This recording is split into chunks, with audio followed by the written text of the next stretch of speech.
This podcast is brought to you by Racing Thread, Formula One clothing for literally any occasion. Their clothing features subtle, evocative, embroidered designs of your favorite F1 moments. From Ricciardo's McHorsey entrance to Kevin's first pole. From Pierre and Yuki's bromance to Inspector Seb. The moments are endless. Whether you're out to dinner with friends, watching the race at home, or cheering in the grandstands, gone are the embarrassing sponsor logos. Instead, Racing Thread is F1 clothing you're comfortable wearing anywhere. Right now, Dirty Driving listeners can get 15% off Racing Thread's entire range of t-shirts, sweatshirts, polos, and bucket hats using the code Dirty Driving. Head over to racingthread.com to shop F1 racewear for anywhere.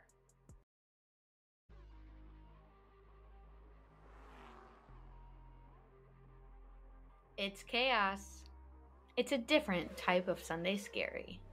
It's your newest obsession. It's Dirty Driving, a Formula One podcast.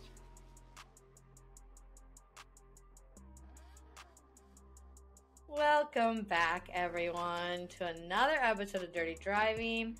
This one is following the Australian Grand Prix that took us for a absolute ride. It was dramatic, it was heartbreaking at times, but it was also fantastic, entertaining, wonderful, delightful, and I got to experience the whole thing at this bar in Chicago called Theory, which is a newer F1 bar to the scene, and it's phenomenal. We walked in and F1 was on every single TV,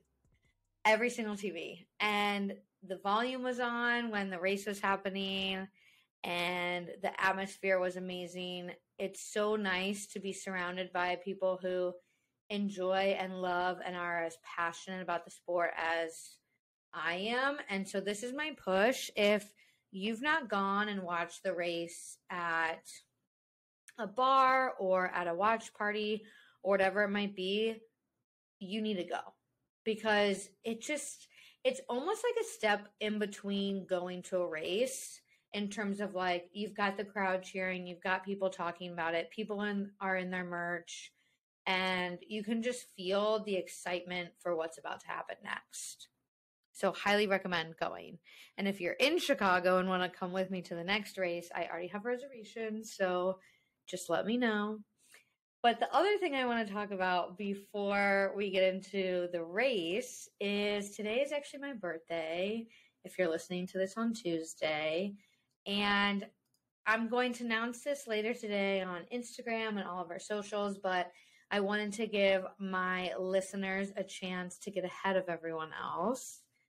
I am giving out a year subscription to F1 TV, which, like I said, it'll be announced later today. All you have to do is join our Discord, which, if you don't know what a Discord is, it's basically a site or an app that allows you to talk within a community of people. So if you're looking for more people to talk to about F1, if you're looking for fun activities, tomorrow night we're having trivia night, then you need to join our Discord. Or if you simply want a chance to win a year of F1 TV, that's cool too. There's ways that you can get other entries, like following us on Instagram, checking us out on Facebook, liking our YouTube page, the whole works. So more entries with more tasks you complete. And I also just want to say, F1 TV is where I watch all of the races. It's phenomenal because you can not only watch them live, but you get the playback, you get the race in 30, you get all the highlights, you get exclusive interviews. It's just so worth it. And so if you're not willing to pay for it, this is the prime opportunity to get in and be able to use it for a year. Okay, those are my two announcements, if you will. Now we have to talk about the race.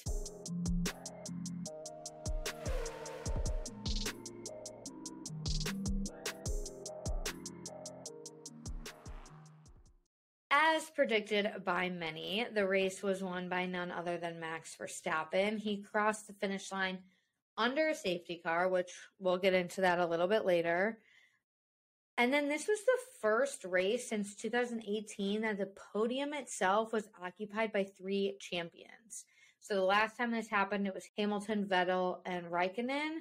This time it was Max, Lewis, and Alonso, totaling 11 championships between the 3 of them. 8 total drivers DNF'd throughout the race. Yes, we will get into that in a moment. And this was the first ever in the history of Formula One race to see 3 red flags. Let's jump into a little bit more of the details of what happened and run through the rankings to see where these drivers finished the Australian Grand Prix.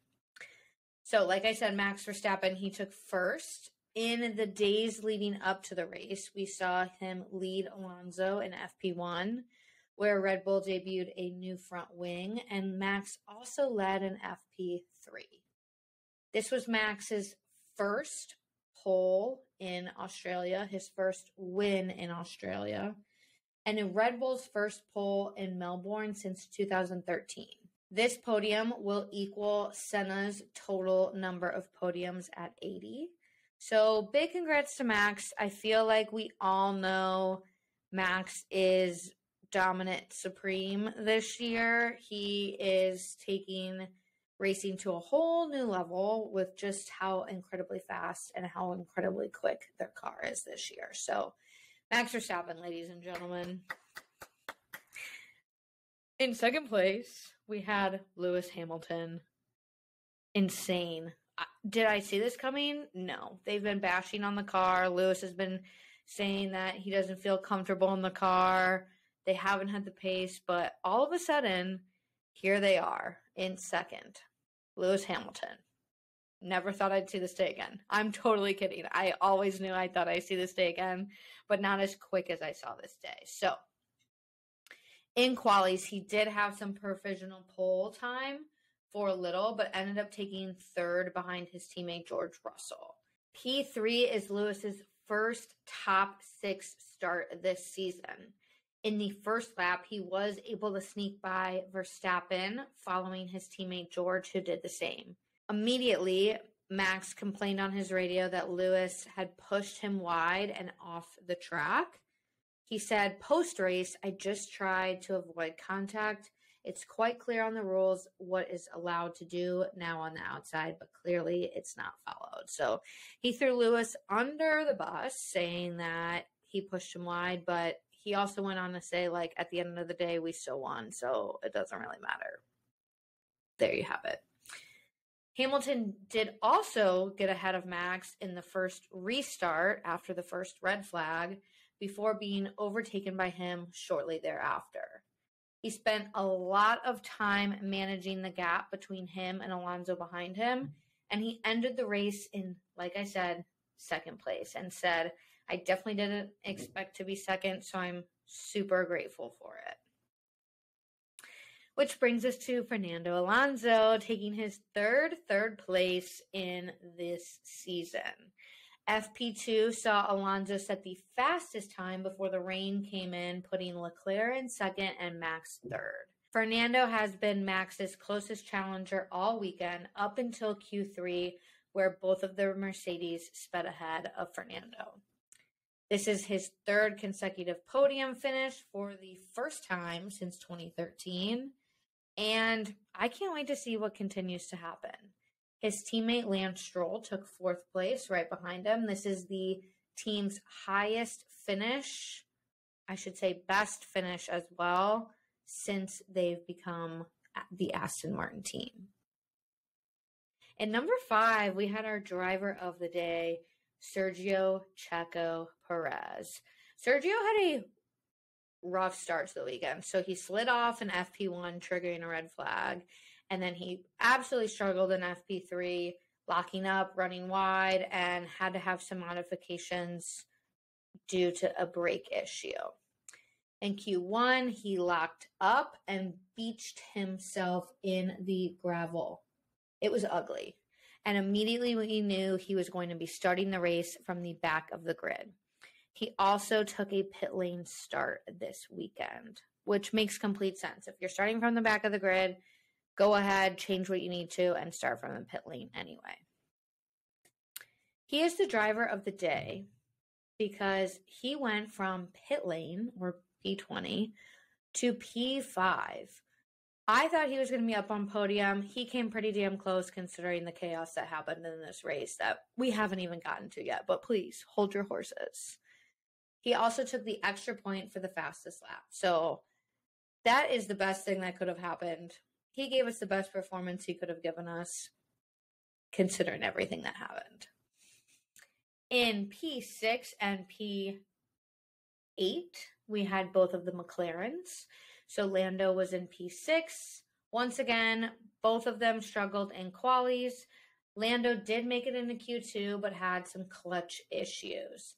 Piastri went out in Q1 just 47 hundredths off of the moving forward point. So he started the race 16th. He took his first points in his home race. That's great. And with Lando in P6, Oscar in P8, McLaren scored their first points of the season. And I believe they moved up 5 places in the Constructors' Championship. Huge change, huge shift. This is not just because McLaren suddenly found some pace. This is partially, if not all, due to the chaos that ensued, which we haven't even gotten to yet. So again, strap in, we're almost there. P7, Nico Hülkenberg. He was super quick in FP3, and in quali, he was almost always ahead of Mercedes and Ferrari, but really didn't show his best in Q3. He finished the race P7, which represents Haas's best finish this season. Let's get through a couple more drivers before we dissect the drama. Zhou came in 9th after taking 17th in qualies, and he finished P9, scoring his first point since Monza. This was the most recent race to finish under a safety car, so it's been quite a bit of time for Zhou. I honestly didn't even realize it had been quite a bit of time until today, and I'll be interested to see how the season goes for him, just because his fashion is killer, but for not scoring a point in all that time, I feel like I expected to see a lot more out of him, and I expected to see a lot more out of Alfa Romeo in general this year. But again, it's still early. There's still upgrades to come. So we may see Zhou in the points a little bit more often going forward. My honorable mention is Yuki Tsunoda. He had a great race. He finished 10th after starting the race in 12th. This gave him his first points of the year. And the cutest moment of the weekend was the post that Michael Italiano made, which Michael Italiano is Daniel Ricciardo's old trainer, who is now training Yuki this year. And just their smiles in the photo, they were contagious. They looked so happy. They looked like they had succeeded. And I truly feel like, knowing Michael Italiano and like the kind of the regiment we've seen with behind the scenes with him and Daniel, is honestly the perfect matchup for Yuki, because we all know Yuki does not like to work out. And I feel like out of all the physios, Michael Italiano is like, let's make the workout fun. I feel like he's like that. I don't know. I've never worked out with the man, but that's just like my vibe that I get from him. So I feel like Yuki is now suddenly more into training, and that's all thanks to Michael Italiano. So everyone just give some claps to Michael and thank him, because here we are, Yuki. He finished 11th in the last 3 races, including Abu Dhabi at the end of last season. So he was due for a point showing. Valtteri Bottas, he started the race in the pit lane along with Checo. And in quali, he did not perform well because he struggled to really find a gap to get a good run. So he was in P19. He finished the race in P11, again, due to the drama that we're about to talk about. Literally next, because guess who's next? Carlos Sainz. So, Carlos Sainz ended the race in P12. He would have ended the race in P4, but during the second standing restart after the first red flag, which don't worry, I didn't miss it. We're getting back to it. Sainz ended up tipping Fernando Alonso into a spin in the first turn. Behind that, Pierre Gasly attempted to avoid the action, but then hit Ocon and took the teammates out. And then Sargent ran into the back of De Vries and Sergio Perez, causing both Sargent and De Vries to DNF. And then Stroll had this like separate off-track excursion of running away almost. So yeah, it was an utter shit show. The second start after the red flag was a mess. It took out Ocon, Gasly, Carlos Sainz, De Vries, and Logan Sargent. I had to think about that for a moment. And it completely changed the end of the race because there was a bunch of confusion about how we would proceed. And we ended the race behind the safety car because we went back to the original order of the second start. Because that was the last known moment that they could really clarify the order of where everyone was. Sainz was pissed because Sainz was handed a 5-second penalty for causing a collision with Fernando Alonso. This dropped him from P4 to P12 in the final rankings. And he had nothing to say in the media pen. He said, I'd prefer to go to the stewards, get the penalty away, because I think I don't deserve it. And it's the most unfair penalty I've seen in my life. And then he answered another time to, I will go first to the stewards. I needed to come here to the TV pen. If I don't come here, they put me in another penalty. So, man was trying to do his part and go to the TV pen, get the media out of the way, and then go see the stewards. But the whole time he wasn't really talking to us about how he was feeling. But I would be pissed too. However, I do agree with the penalty. I feel like he did tip Alonso. He could have avoided that, and then all of the other shit could have been avoided too. What I don't agree with is the 2 penalty points that the stewards gave Carlos on his super license. And this is because I do not believe this touch counts as dangerous driving. I get the 5-second penalty. I think the 2 penalty points is past the limit of what seems right, because it was more a racing incident due to an accident, not a racing incident due to unintention.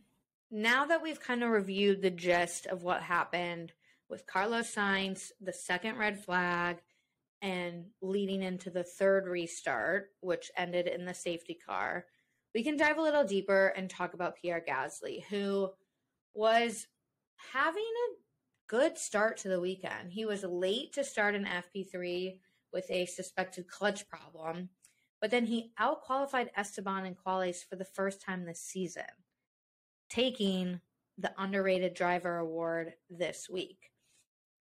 However, Esteban Ocon missed entering Q3 by just 0.07 of a second.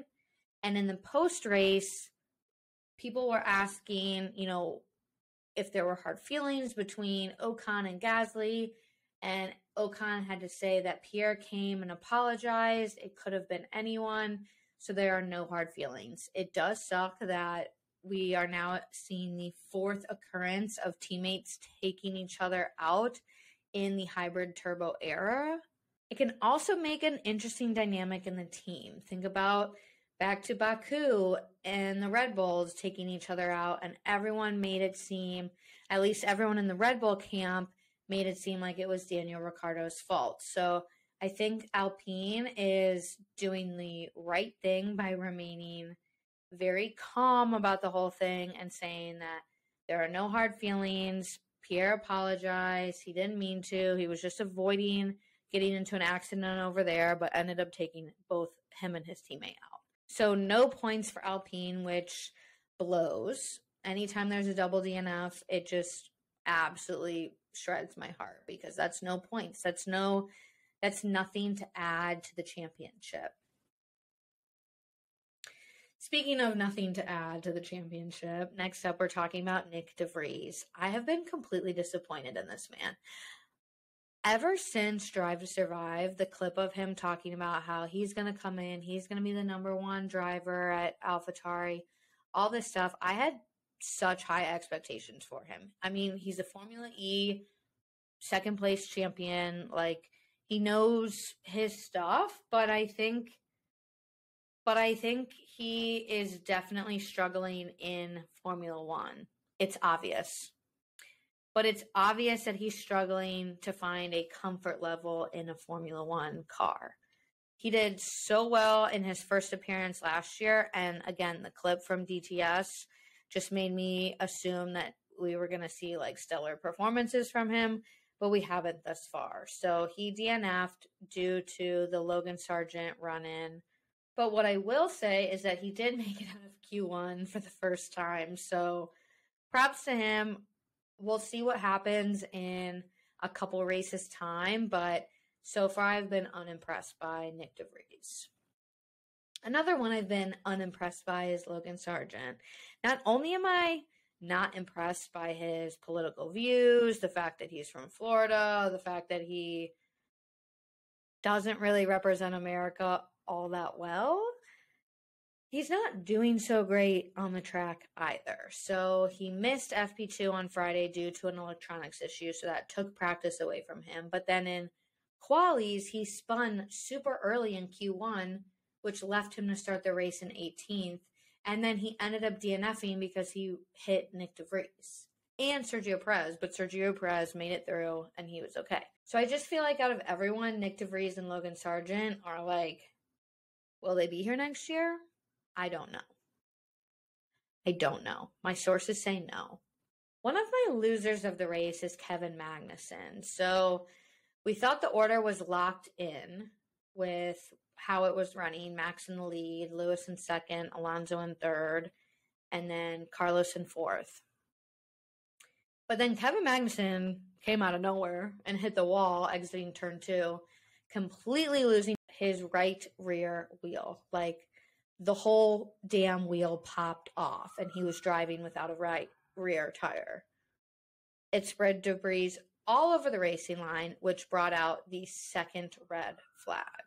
Another driver that DNF'd this weekend was George Russell. So in qualies, he made it up to P2. This was his 7th career front row start, and he's out-qualified Lewis every race this year. Russell took the lead of Verstappen in lap 1, but then ended up pitting during the yellow flag thanks to Alex Albon, who's next, don't worry. And that ultimately turned into a red flag, so it dropped Russell from P1 to P7 due to the fact that everyone else got a free pit during the red flag.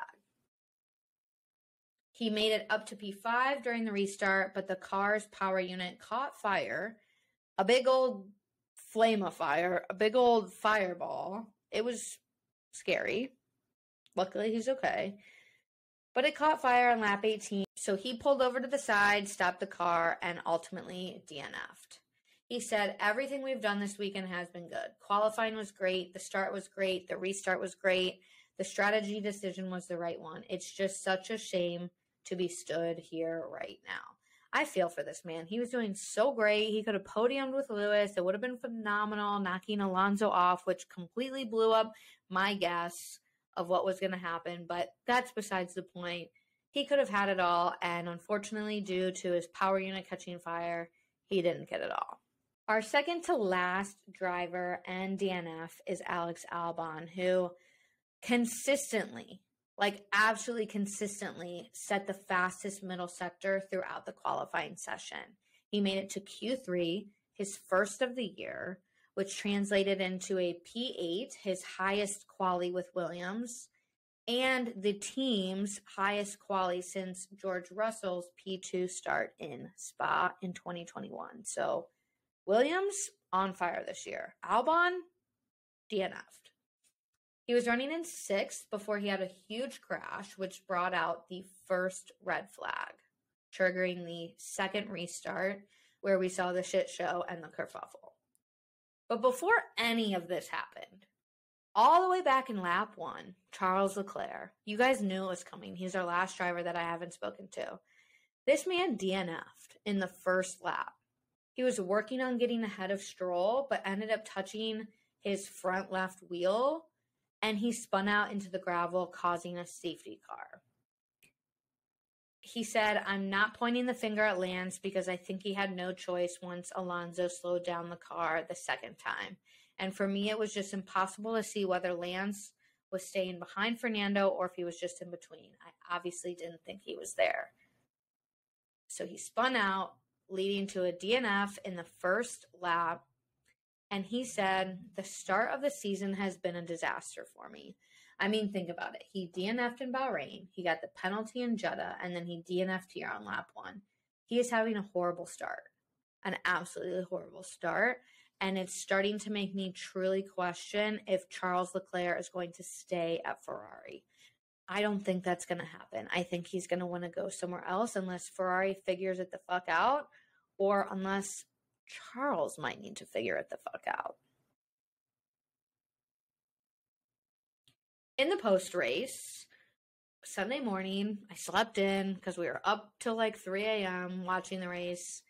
I woke up to a noti, or a notification, I call them noties, that Haas submitted a protest over the results.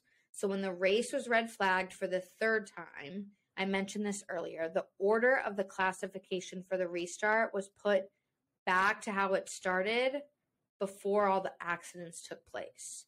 So Nico had made it up to P4 after the kerfuffle, but then he was put back in his starting spot for the restart, causing him to have to finish the race in P7 instead of potentially a P4. The FIA dismissed the protest, and they summoned the race director to provide further clarification on why it went back to the restart order.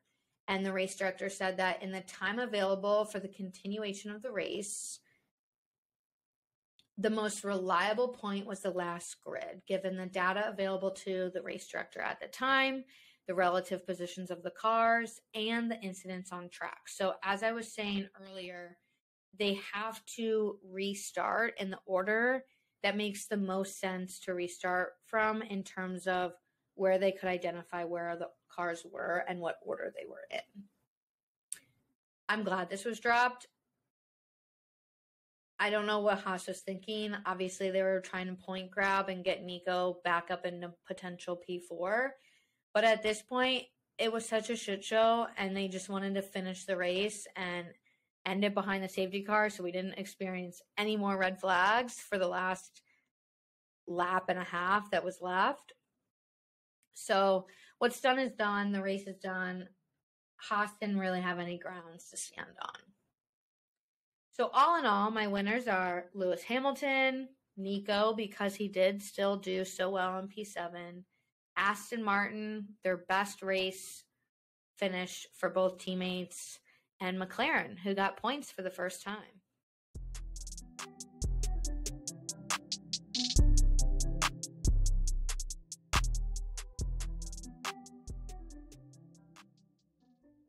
Before we talk about one last thing before I wrap this up, this has been a longer episode than anticipated, but we had a lot to talk about. My winners are Lewis for taking P2 when we all thought that wasn't going to happen. Nico Hülkenberg for ending in P7 despite his potential P4 finish. That's still the best result for Haas that we've seen in a long time. Aston Martin for having their best team finish thus far. And McLaren for getting into the points and getting higher on the board.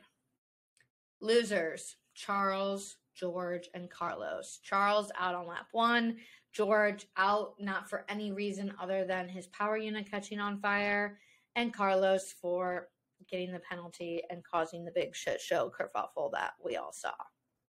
Like I mentioned when I talked about Yuki, he was my honorable mention. So proud of him. Can't wait to see what he does next. And he also gets honorable mention for the best fit on the grid. Did you see the hot pink pants? If you haven't, go look at them.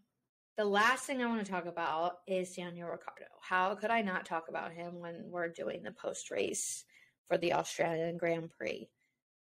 There were some interesting comments made about Daniel, who is fully ready to be back on the grid next year. He had a seat fitting for Red Bull, and everyone was so ecstatic to see him back in the car. And then Christian Horner and Red Bull itself made some comments about how they didn't recognize Ricciardo's driving habits when he returned to Red Bull and got in the sim at the end of last year. Red Bull revealed that Daniel had picked up some pretty bad habits in his time away due to having to overcompensate for a shit car at McLaren, but that he's starting to look and feel a lot more like himself. So this could be the best quote unquote rehab year off that Daniel could need to finish out his career strong. And then we all knew this was like in the talks, but it finally got confirmed. Otmar did officially confirm that Alpine was interested in Daniel before they signed Pierre. So I'll be interested to see how the cookie crumbles. We've got a couple drivers who might not make it next year, and we've got a couple drivers like Daniel and Mick Schumacher who might come back.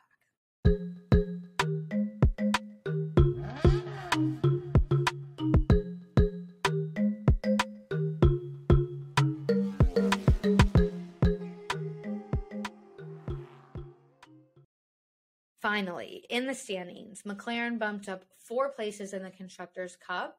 Williams and Alfa Romeo each dropped 2 positions, with Mercedes and Alpine dropping 1 position. Lando Norris gained 11 places in the championship. Nico jumped up 8 and Oscar jumped up 7. It's amazing what a good race will do for you. And then Alex Albon dropped 6, while both De Vries and Sargent dropped 4 places in the Drivers' Championship.